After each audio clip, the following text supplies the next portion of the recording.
Hey guys, what is going on? Lego Man 123 here, and welcome back to another Tales Thing making video, where today in this part 1, I'll be ranking my favorite Lego Ninjago seasons. So without further ado, let's get into it.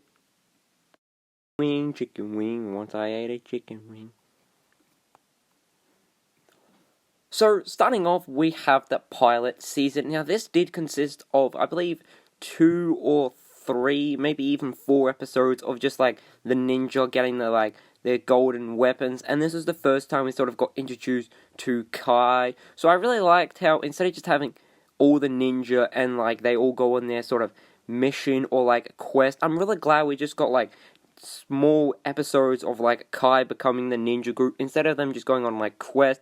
I kind of wish though we maybe got a bit more of a backstory on like Jay, Cole, and Zane. Maybe like separate small episodes or like some more clips, because we did see some clips for them, but I just wish we saw more like just their sort of heritage and all that. And then Master, that was definitely really cool learning from him for the first time. So I might possibly put this in first position for the moment in Amazing. Next we have Season 1 for Lego Ninjago, and this was definitely such an awesome introduction to Lego Ninjago because we got introduced to so much in this season.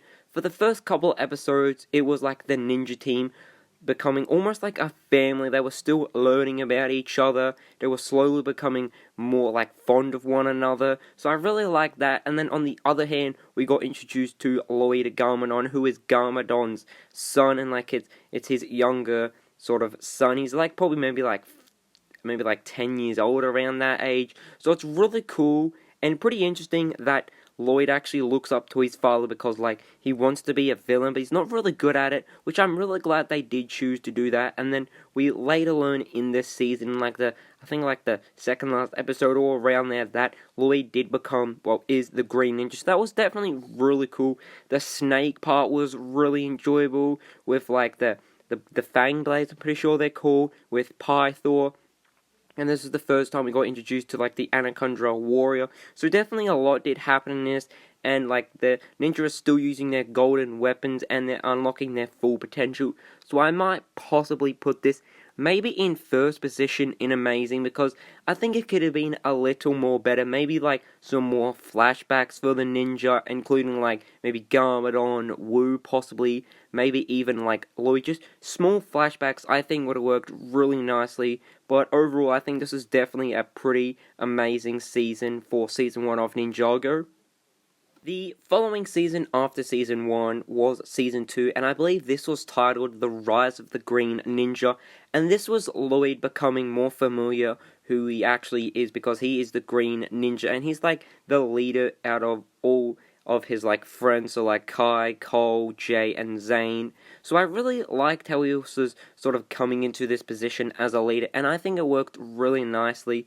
And then we got introduced to like the Overlord, who is a pretty evil person, or just a character or a villain, and I think the voice of him is really spine-tingling. I'm really glad they actually chose to do that, and I really like the idea of, instead of just having like Ninjago being like the place where the final battle did happen there, but like where the Overlord met Garmadon. I'm really glad it wasn't in like Ninjago City. I'm glad it had a separate sort of island. I think it's called like the Dark Island. So that was definitely really cool because it was like the home of the Overlord in a way. And then we got introduced to the Stone Warrior, who are actually, I'm pretty sure they're invincible to like Spinjitzu, so like I don't think you can defeat them with that. You actually have to use this really cool blade of like your elemental power. So for instance, Kai would use fire. So that was definitely really cool. We got introduced to like the golden power, and that was really awesome to hear about.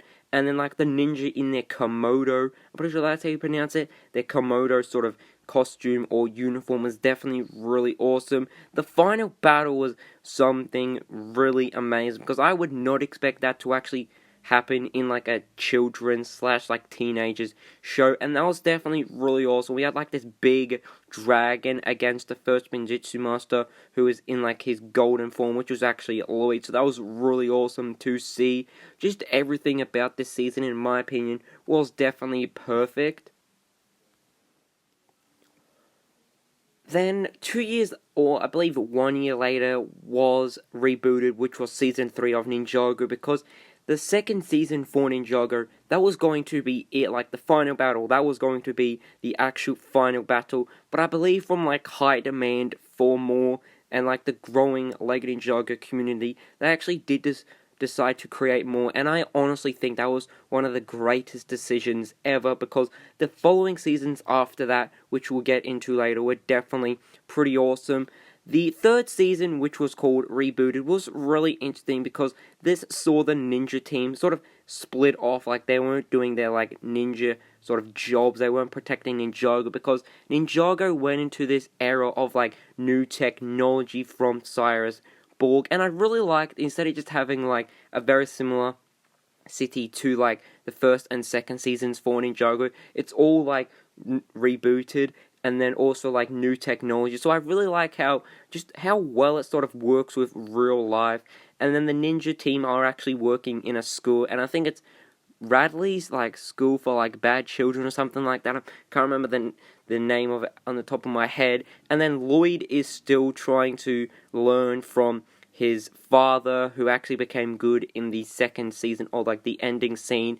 And then he's still learning from his friends that the rest of the ninja team were. So I really like how we're still struggling to like sort of find that inner peace in a way. And he's also still learning, even though that he's like the golden ninja and like the green ninja. So I really like that. The idea of the Overlord coming back was definitely really interesting. I liked how it wasn't like a simple answer like he can come back because he can. I'm really glad they came up with like a very cool and pretty interesting reason, and I have two sort of reasons for it. The reason is because like you can't destroy the Overlord, even though that like darkness will like hide away in the shadows, you can never truly get rid of it. And then also because Cyrus Borg did build his sort of Borg Tower on top of where the final battle did take place, and then the sort of remains of the Overlord sort of infected the computers and all that, and I really like that sort of technology idea for, instead of just having like a season with just like Ninjago City and like the Overlord just infects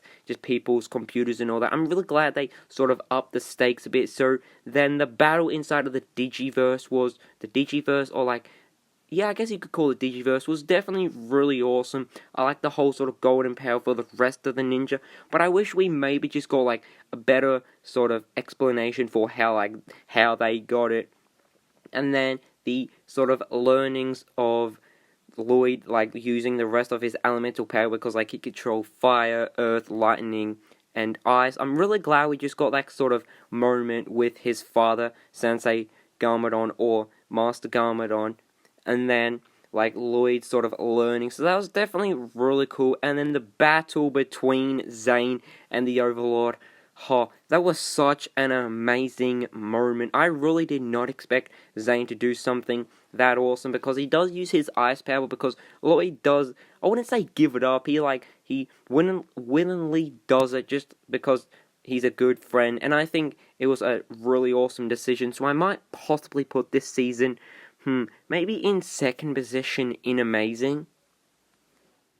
The next season, which is the Tournament of Elements, or better known as Season 4, this was such a just perfect season, so I'm just going to put it up into first position in perfect, because so much happened in this, and I'm actually still surprised they crammed that much into just this one season, because like we had the Tournament of Elements, which was the ninja team after like Zane's sort of depart or like sacrifice. They sort of like split off, and then Lloyd regrouped them, and then they later found out that Zane was alive on Chen's Island. So that's like where the whole sort of Tournament of Elements happened. We got to see people, minifigs, or just people with elemental powers. We had like the mind control, we had mind reading, gravity, just so many really awesome elemental masters, and I'm really glad like we actually got to meet them, instead of just like having just 5 or maybe 4 people with like elemental power. We actually got to have multiple, and then Chen's tournament was so much fun to watch. I just love how, I'm not gonna say cartoonish, but just how fun it was to watch. Like, it was serious, but then also funny with, like, Chen watching. And then I really like the alliance part of it. Like, we had the ninja team on one side and then like the elemental masters on the other. So I really like that whole sort of part. And then like the whole plan to become Anakundra warrior from like, it was just really awesome hearing about that, because like Chen's master plan was to get all the elemental power from like the contestants in his tournament, so then he could like rule over Ninjago. And we also got to hear some backstory of like Master Garmadon, so that was definitely really awesome. Like we got to learn how he met with Misako, like his old teacher was Master Chen. And then one of my favorite tournaments, or like sort of task in the Tournament of Elements, would probably be the sort of forest one, because I really enjoyed just how interesting it was, like how mysterious it was, because you really weren't sure what was going to happen. And that was pretty much like with every task in the Tournament of Elements, but the forest one was by far one of my favorite ones. The final battle in the Corridor of Eldors is such an just a perfect moment. So much happened in it, and then Garmadon's sacrifice was just perfect as well. Definitely really sad, but it was written really perfectly, and I'm glad that did happen. Next up, we have Season 5, titled Possession, and this was such a really awesome season, because we got introduced to so much. Firstly, we got to learn that before the ninja like Kai, Cole, Jay, Zane, including Lloyd, we actually learned that before all that happened, we actually get to see Moro, who was actually Master Wu's first pupil. And that was really interesting, because all the mistakes, or like all the lessons he taught Moro, he could actually sort of learn from that and just like better teach the next generation. So that was definitely really enjoyable, but also really sad to learn about like the whole sort of Moro past and all that, because Moro learned that if he like trained well enough, he could actually become the Green Ninja if the Golden Weapons chose him. And this is a fantasy which he did learn from Master Wu, because Master Wu like told him like you could possibly be the Green Ninja. So with this fantasy, Moro tried to outdo everybody. Like he trained harder, he even tried to do really dangerous tasks just to prove that he was the Green Ninja. So that was definitely pretty dark. And then like the whole ghost part of it was definitely really interesting, and also something pretty spooky, like no, not Chen, I forgot like the ghost's name, oh no. And then we got introduced to Air Jitsu, Ronin, who's an interesting character, the City of Sticks where Ronin is from. And then this was the first time we got to see Nia begin her training as the Water Ninja. That was definitely really enjoyable, because instead of just having all the seasons of Ninjago with male ninja, I'm really glad they decided to go for a female ninja. I thought that was a really awesome idea, and to pick Nia is definitely really great, because like Nia is Kai's brother, so I'm really glad they have that sort of connection with the elemental power. And then Air Jitsu, as I said, was something really interesting, but I don't think it would be necessary, because they really haven't used it much in any other of the Lego Ninjago seasons, and I think they only used it for this season, maybe a couple of times, but I don't think it would be necessary to actually introduce. And then the final battle with Nia unlocking her true potential, it was okay with like Nia unlocking her true potential, but I just wish it took like longer for her to unlock her true potential. I definitely would understand if like Nia didn't unlock her true potential and like she just created this really massive wave, and then she did instead of that she actually did unlock her true potential, and that was like her power sort of becoming a lot more stronger. But I just wish she didn't unlock her true potential that quick, because all the ninja did struggle to unlock their true potential, but I can see why she might have unlocked it for like some reasoning. So that is definitely really interesting. And then the battle between Moro and then the Green Ninja Lloyd was definitely interesting, because Moro actually did possess Lloyd in like the beginnings of the first episode, so that was definitely interesting. So much happened in this season, so I might possibly put it maybe in first position for awesome. Next season is titled Skybound, and this is season 6. Now this was a pretty interesting season, because instead of just being on the ground for all the seasons, and what I mean by that is instead of just being like in the same location as Ninjago where all the ninja fight their battles, I'm really interested and it's pretty cool to see a battle in like the sky with like the Sky Pirates because of Narcon. He actually was from, I think it's pronounced like oh no, Jinjago? No, I don't think that's correct, but something along the lines of that, and like he gets sort of his revenge on the ninja for like taking away the realm. So it's definitely really cool, but I just wish there was more to no, I was about to say Moro's, but Nardacon's revenge, instead of just getting revenge for like taking away his like home, because the ninja really had no idea they were going to have an impact on like the rest of the realms like they did, like destroying it. So I just wish maybe Nardagon had some more reasoning, but actually seeing his crew was definitely really interesting, because instead of just having like, say, just regular pirates, for instance, they actually had their own unique sort of designs and skills. So I'm really glad we got introduced to that. And then just the whole sort of part where the ninja were famous, it was okay, but I just got bored of it because like the ninja are now famous. They were in like the previous season for like saving Ninjago, but they sort of took it to the next level, and I don't think it would be necessary because it just got really annoying of like the girls screaming like every time they saw Kai or like the other the other male ninja. And then they actually do get sort of not caught, but they actually get accused or framed for doing crimes they didn't actually do. So I really like that sort of plot twist, and like how they had to sort of break out of prison and then learn the truth. The whole sort of three wishes part is definitely really interesting, and like how why do I keep thinking of Moro? Narcon tricks the person with the three wishes into actually using them like in a sort of a snap, in a like a click of the finger. So that was definitely really interesting, but also pretty awesome. And like the whole battle in like the sort of new design for, I'm gonna fail this name again, like Jinja, something along the lines of that. I'm really struggling with that. But the whole sort of battle there was definitely really awesome.